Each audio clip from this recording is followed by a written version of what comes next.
नमस्कार साथियों, आप देख रहे हैं हिट फिट न्यूज़ टीवी और मैं हूं हरनाम सिंह बड़वाल। साथियों, 15 अगस्त के दिन यानी स्वतंत्रता दिवस के दिन जैसा कि आपने सुना होगा, गुजरात सरकार ने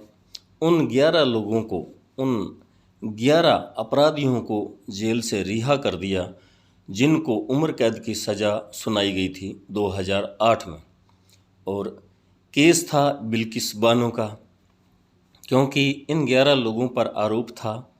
कि इन्होंने बिल्किस बानो के साथ रेप किया, उसकी 3 साल की बच्ची को पत्थरों पर पटक कर मार दिया था और वह 5 महीने की प्रेग्नेंट थी, गर्भवती थी। उनके साथ उन्होंने दुष्कर्म किया और उसके परिवार के अन्य 7 लोगों की भी इन 11 लोगों ने हत्या की। यह एक rare of the rarest case की श्रेणी में था, जबकि ऐसा प्रावधान है कि ऐसे जघन्य अपराध करने वाले अपराधियों को ताउम्र जेल के अंदर ही रहना होगा, उन्हें किसी प्रकार की माफ़ी नहीं दी जा सकती। लेकिन गुजरात सरकार ने, भाजपा की सरकार ने उन्हें रिहा किया और रिहाई के बाद जब वो जेल से बाहर आए तो भाजपा के कुछ स्थानीय विधायक और बड़े रसूखदार नेताओं ने उनका फूल मालाओं से स्वागत किया, फूल मालाएं पहनाई गई।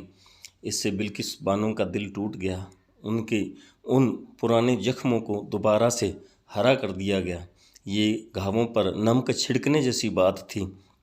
और इसी बात को लेकर विपक्ष ने भी और अन्य सामाजिक संगठनों और NGOs ने, मानवाधिकार के लोगों ने, सब ने इसका विरोध किया। जिस जज साहब ने यूवी साल्वी जज थे, महाराष्ट्र के थे, क्योंकि ये केस महाराष्ट्र में चला था। इसकी जब जांच की गई सुप्रीम कोर्ट के आदेश के मुताबिक, तब यह डर था कि कहीं गुजरात में इस केस की जांच को प्रभावित न किया जाए, इसलिए ये जांच महाराष्ट्र में ट्रांसफ़र कर दी गई थी। और जज थे यूवी साल्वी, जिन्होंने इन्हें उम्र कैद की सज़ा दी थी। लेकिन इस बार केवल 14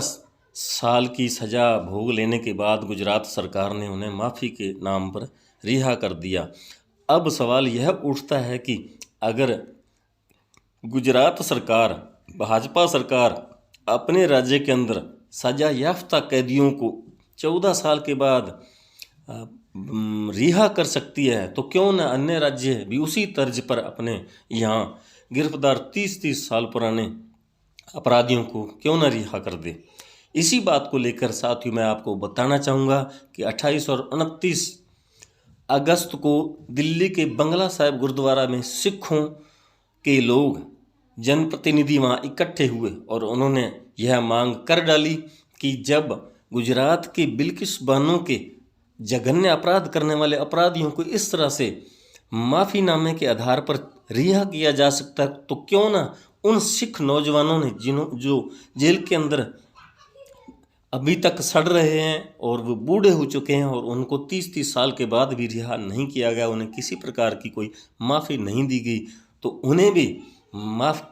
माफ़ी दी जानी चाहिए, उन्हें रिहा किया जाना चाहिए। ये सिख समुदाय ने इस मांग को उठाया। और साथियों, जैसा कि मैंने आपको बताया, 28 और 29 अगस्त को दिल्ली के बंगला साहिब गुरुद्वारा में इस मांग को पुरजोर उठाया गया और सिखों ने मांग की है कि पंजाब सरकार और भारत सरकार जहां कहीं भी 1984 या उससे पहले या बाद में जो भी सिख लोग आतंकवादी या आतंकवाद के नाम पर गिरफ्तार किए गए थे, उन्हें तुरंत रिहा किया जाए।